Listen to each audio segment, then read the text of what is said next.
Procesi i pastrimit Shkodër funksionon me fashë orare.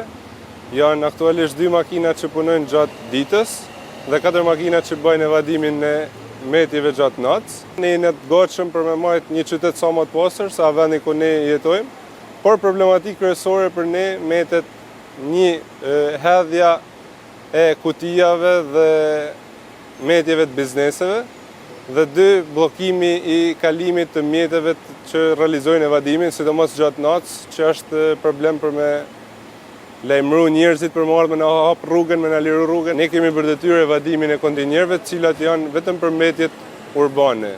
Metjet urbane klasifikojmë me turinat e konsumit të familjeve dhe shpesh herë ne gjejmë që pranë kontinjerëve hidhen divana, hidhen lëndrësore, si kur e thatë jo, hidhen krasitje pemsh.